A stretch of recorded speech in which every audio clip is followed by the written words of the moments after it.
कारण का जालना जिल्ह्यामध्ये पाऊस पडला तो ऑगस्ट सप्टेंबरमध्ये आज पडला. तर पंचनाम्याचं काम युद्ध पातळीवर सुरू आहे.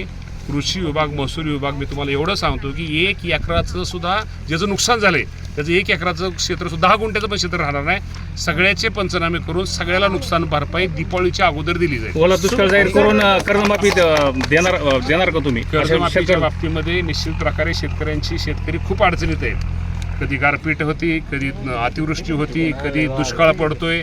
त्यामुळं या कर्जमाफीच्या बाबतीमध्ये या राज्याचे मुख्यमंत्री आणि या राज्याचे दोन्ही उपमुख्यमंत्री निश्चित प्रकारे, मी तुम्हाला एवढं जास्त काय सांगत नाही, पण योग्य वेळी योग्य निर्णय घेतील. मामा, नुकसान भरपाई तुकडी मिळते असं कळतंय.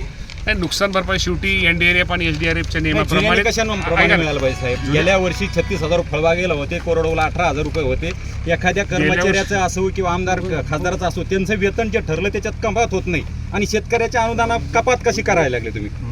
हे शेतकऱ्याचं सरकार आहे की अधिकारी कर्मचाऱ्याचं, खासदाराचं सरकार, आमदाराचं सरकार शेतकऱ्याचंच आहे. मग शेतकऱ्याच्या मदतीसाठी तुम्ही भेदभाव करता कामा नाही. NDRFच्या निकषाप्रमाणे पूर्वी NDRFची आपला जो निकष होता, जी मदत होती ती कमी होती. त्यामुळे राज्य सरकार त्यामध्ये पैसे टाकत होतं. त्यामुळे आपण म्हणतो ते चुकीचं नाही. त्यामुळे रक्कम ती जास्त होत होती.